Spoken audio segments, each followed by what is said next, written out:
A brand new Star Wars game called Star Wars Squadrons was just announced as coming in 2020, and while I think it has potential, there's one thing that really worries me about this upcoming game. Nintendo, being Nintendo, stealth dropped a brand new Switch game for the Nintendo Switch for free. Is this the PS5 killer Switch fans have been looking for? And Kingdom Hearts is finally coming to the Nintendo Switch with a brand new game, but of course, there is a catch.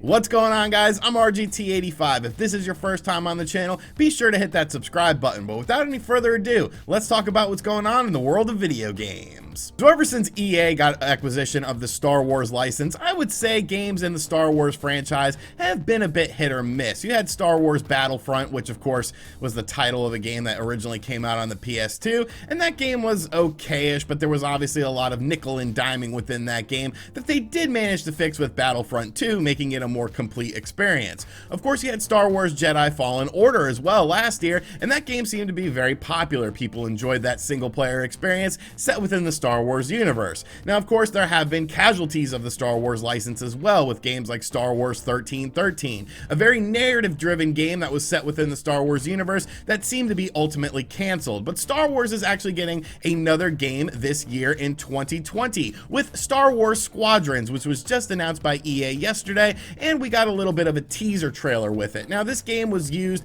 for the trailer with all cinematic stuff. It's all in-game engine supposedly, but we didn't see any actual gameplay from the game. But as you can tell by the title of the game, Star Wars Squadrons, this is a space combat derived game. So similar to games like the Rogue Squadron series, or even if you're an old person like me, Star Wars Arcade from Sega, which of course came out on the 32X and was one of my favorite games on the 32X. Speaking of the 32X, if you are a fan of Sega, make sure you pick up the complete Sega 32X guide available on Amazon right now, link in the description box. But yes, Star Wars Squadron is obviously going to be a space combat game where you'll have things like different fighters that you can use in outer space. Now, there is going to be a single player campaign in the game, which should be a good sign for a lot of people that enjoy single player stuff, but obviously the main focus of this game is going to be on multiplayer. You're obviously going to have some very cool fights in outer space with this game, and I think that's going to be a lot of fun because that's not really something we've seen for quite a while within the Star Wars franchise.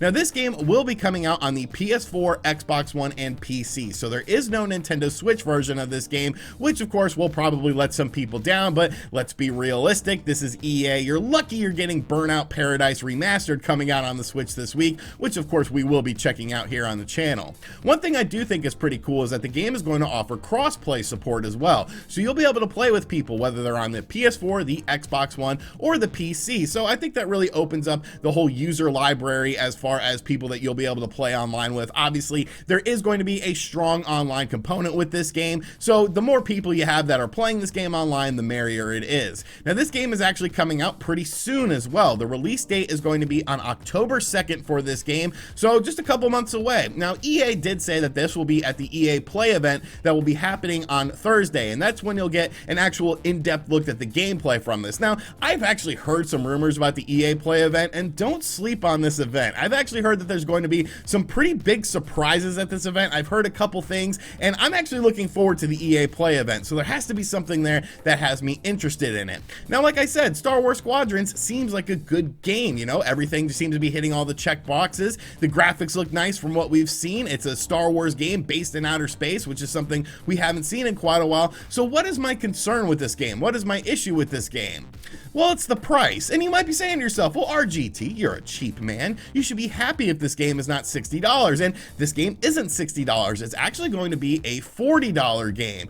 But that's where things get a bit weird for me because this is EA. And when you think about EA, you of course think about things like microtransactions. Now, supposedly, this game isn't going to be riddled with microtransactions, but if it's a $40 game, there has to be something that EA is going to recoup their money on, because I feel like EA will release anything at a high price. Once again, let's go back to Burnout Paradise Remastered, which of course is releasing for $50 on the Nintendo Switch. Yet this new Star Wars game is coming out at $40, and there's something weird about that. Like I said, supposedly there's not going to be microtransactions, but I definitely feel like this game might be a bit skimpy on content on day one, especially considering it comes out in October. I could see things like season passes being a big thing and lots of DLC for this game in order to access the complete game, in order to access everything that the game has to offer. I think if they could somehow avoid that sort of trope, I think this could actually be a very successful game. I'm looking forward to seeing the actual gameplay from it. I do enjoy the Rogue Squadron games on the N64 and the GameCube, of course. Like I said, the 32X Star Wars arcade game was a lot of fun as well, so I don't necessarily need ground-based combat in my Star Wars games, but I am curious to see how this plays out, because like I said, this is EA. EA is one of the biggest shysters out there in the video game industry, so there has to be something. There has to be something in order for EA to make more money off of this title, but maybe they've turned over a new leaf. However, I doubt it. I really doubt it.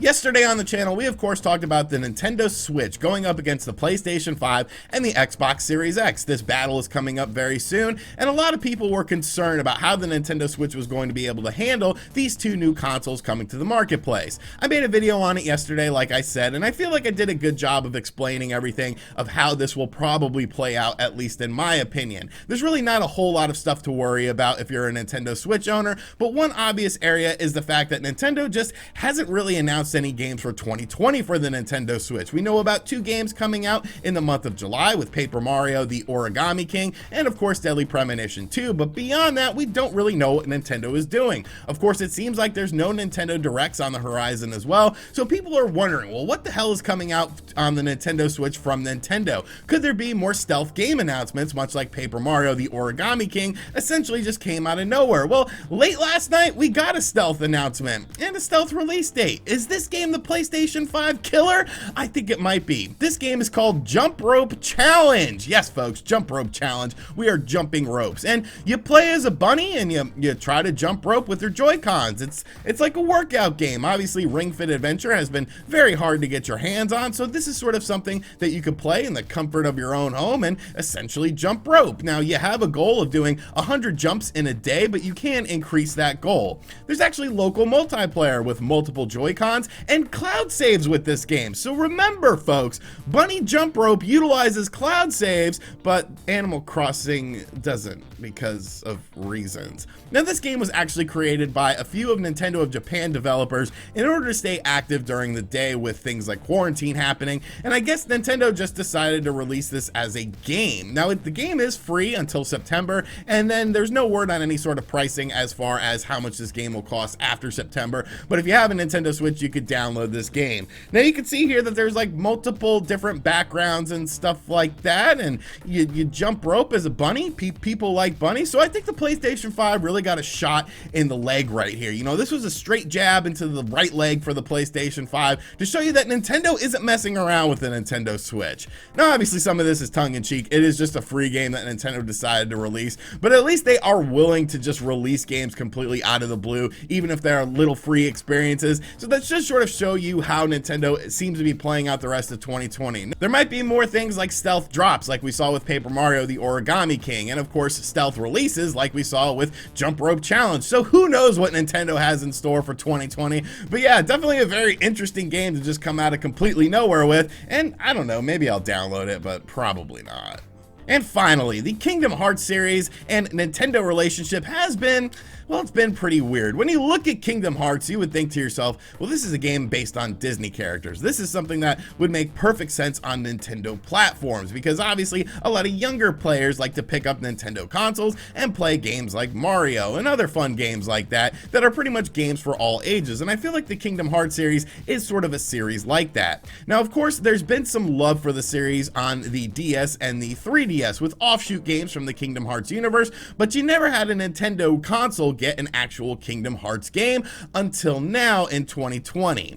Kingdom Hearts Melody of Memory is coming to the PlayStation 4, Xbox One, and Nintendo Switch in 2020. So yes, finally a Kingdom Hearts game is coming to the Nintendo Switch console, but there's a catch. There's a little bit of a catch because, well, it's not the traditional Kingdom Hearts style action RPG that Switch fans were probably hoping hoping for. Instead, it is a rhythm-based game. The gameplay of the game looks kind of similar to something like Guitar Hero for me. Now, obviously, I'm not a huge rhythm game fan or anything like that, so that's just sort of what I assimilate it with, but there's going to be multiple characters that are on screen, and you're perpetually moving forward through different scenes within the Kingdom Hearts universe and battling the Heartless with timed button attacks. Now, I'm not the biggest Kingdom Hearts fan or anything like that, but I do remember one of the scenes in the trailer for this game being on the Nintendo DS version of the game that I played way back in the day, so I'm going to assume that this game spans over a lot of the franchise, potentially all of the Kingdom Hearts franchise. They actually showed a little boss battle as well within this. I thought the music was fine, and the graphics in the game look decent, but a bit on the simplistic side. You know, it almost looks like a mobile game at times, but I do think that the game does actually look pretty clean. Now, I'm not expecting this to be a full-on $60 release. This may end up just being a digital sort of $20 or $40 release. I think a $60 release for this game could be a bit of a bad decision by Square Enix, but it's just weird how no other Kingdom Hearts games have come to the Nintendo Switch. Like maybe not Kingdom Hearts 3, as that game was designed with things like the PlayStation 4 and the Xbox One in mind, but you've done all these Kingdom Hearts compilations throughout the years as well. Like, why are those games not on the Nintendo Switch? And then, of course, there's the other side of the coin, which is going to spark rumors of Sora in Smash Brothers, with, of course, a game from the Kingdom Hearts universe ending up on a Nintendo platform. Could Sora end up becoming a character in Smash Brothers? Obviously, it is a very wanted character within the Smash Brothers universe, so I don't know. I guess this game looks kind of interesting, and I guess it does open the door for potentially more Kingdom Hearts games to come to the Nintendo Switch, but I feel like there should already be Kingdom Hearts games on the Nintendo Switch. But yes, Kingdom Hearts Melody of Memory will be available on the PlayStation 4, Xbox One, and Nintendo Switch at some time in 2020.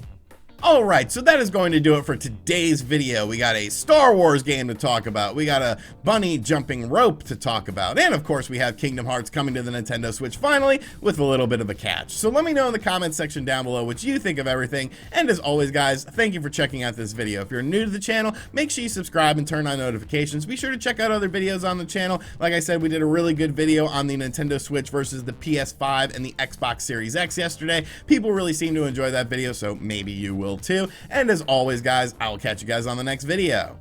Later.